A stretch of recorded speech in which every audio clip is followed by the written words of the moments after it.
Hello, my class. Today we'll be reading Chapter 20 of Island of the Blue Dolphins. I gathered 2 more canoe loads of abalones soon after that, mostly the sweet red ones, which I cleaned and carried to the house.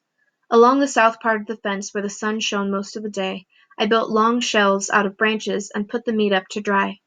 Abalones are larger than your hand and twice as thick when fresh, but they shrink small in the sun, so you have to dry many. In the old days on the island there were children to keep away the gulls, which would rather feast on abalones than anything else. In one morning, if the meat was left unguarded, they could fly off with a month's harvest. At first, whenever I went to the spring or to the beach, I left Rontu behind to chase them off, but he did not like this and howled all the time I was gone. Finally I tied strings to some of the abalone shells and hung them from poles. The insides of the shells are bright and catch the sun, and they turn one way and another in the wind. After that I had little trouble with the gulls. I also caught small fish in a net I had made and hung them up to dry for winter light. With meat drying on the shelves and the shells flashing and turning in the wind, and the strings of fish hanging on the fence, the yard looked as if a whole village were living there on the headland instead of just Rontu and me. Every morning after I had gathered food for winter, we went out on the sea. At the end of summer I would gather roots and seeds to store, but now there was nothing that needed to be done. We went many places those first days of summer. To the beach where the sea elephants lived, to Black Cave, which was even larger than the first cave we found, and to Tall Rock, where the cormorants roosted. Tall Rock was more than a league from the island, and was black and shimmering because it was covered with cormorants. I killed 10 of the birds the first time we went there, and I skinned and fleshed them and put them out to dry, for some day I wanted to make myself a skirt of cormorant feathers. Black Cave was on the south coast of the island, near the place where the canoes were stored. In front of the cave was a high ledge of rocks surrounded by deep kelp beds, and I would have paddled by it if I had not seen a sea hawk fly out. The sun was in the west, and I had a long way to go to reach home, but I was curious about the hawk and the place he lived in. The opening of the cave was small, like the one in the cave under the headland, and Rontu and I had to crouch low to get through. Weak light came from outside, and I saw that we were in a room with black, shining walls that curved high overhead. At the far end of the room was another small opening. It was long and very dark, but when we reached the end of it we were in another room, which was larger than the first, and lit with a shaft of light. The light came from the sun, which shone down through a jagged crack in the ceiling. Seeing the sun shining down and the black shadows drifting over the walls, Rontu barked, then began to howl. The sound echoed through the cave like the howling of a whole pack of dogs. It sent a cold feeling down my back. "Be quiet!" I shouted, putting my hand over my jaws. My words echoed and echoed in the room. I turned the canoe around and started back toward the opening. Above it, on a deep ledge that ran from one side of the room to the other, my gaze fell upon a row of strange figures. There must have been 24 of them standing against the back wall. They were as tall as I, with long arms and legs and short bodies made of reeds and clothed in gull feathers. Each one had eyes fashioned of round or oblong discs of abalone shell, but the rest of their faces were blank. The eyes glittered down at me, moved as the light on the water moved, and was reflected upon them. They were more alive than the eyes of those who live. In the middle of the group was a seated figure, a skeleton. It sat leaning against the wall with its knees drawn up, and in its fingers, which were raised to its mouth, a flute of pelican bone. There were other things there on the ledge, in the shadows among the standing figures, but having drifted far back in the room I again paddled toward the opening. I had forgotten that the tide was coming in. To my great surprise the opening had narrowed. It was too small now for me to get through. We would have to stay there in the room until the tide went out, until dawn came.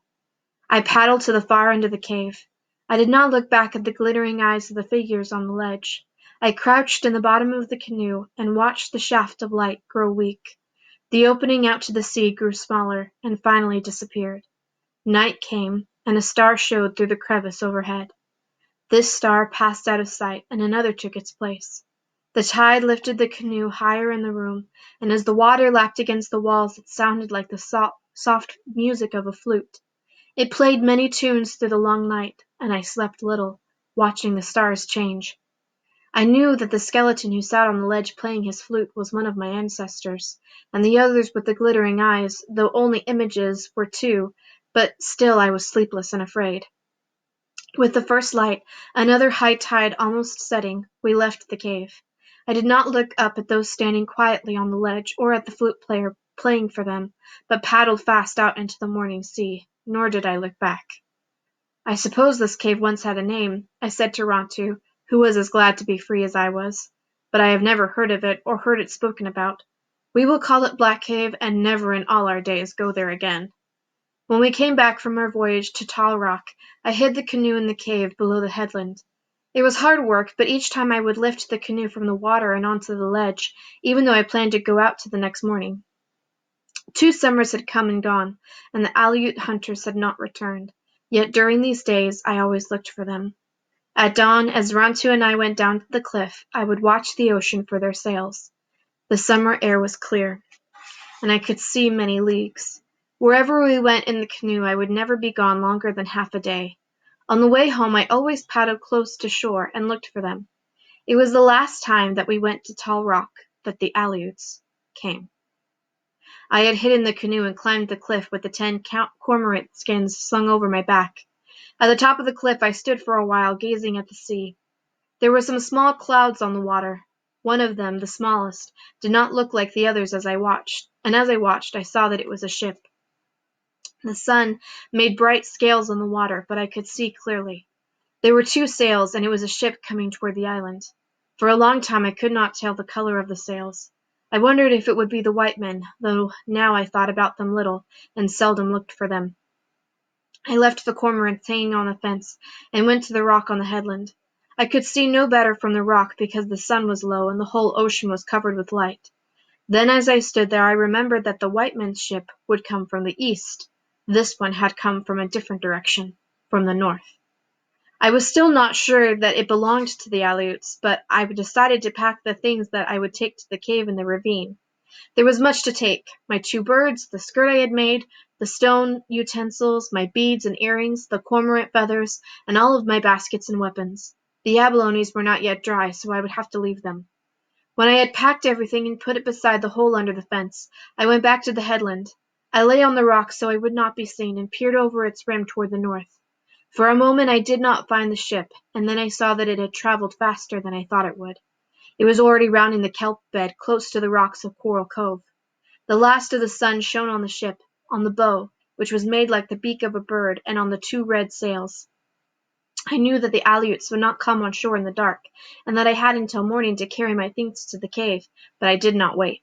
Most of the night I worked, making 2 trips to the cave. At dawn, when everything had been moved, I went back to the house for the last time. There I buried the ashes of my fires, and threw sand over the shelves on the floor. I took down the shells I had put up to scare the gulls, and tossed them and the abalones over the cliff. At last, with the pelican wing, I brushed away the marks of my feet. When I had finished it looked as though no one had lived there for a long time. By now the sun was up, and I climbed into the rock. The ship lay at anchor in the cove. Canoes were bringing goods to the shore, and some were out in the kelp beds beginning to hunt for otter. There was a fire on the shore, and beside it, a girl. She was cooking something, and I could see the fire shining on her hair. I did not stay long in the headland. Always in the past I had gone to the ravine by a different way so as not to wear a trail. This time I went off toward the west along the cliff, and then doubled back through the brush, being careful not to leave tracks. Rontu's prints did not matter because the Aleuts knew that there were dogs on the island. The cave was very dark, and I had trouble getting Rontu to go through the small opening. Only after I had crawled in and out several times would he follow me. I closed the opening with stones, and since I was tired, lay down and slept all that day. I slept until I could see the stars shining between the cracks in the rocks. And that's the end of chapter 20. We'll read chapter 21 next. Have a great day.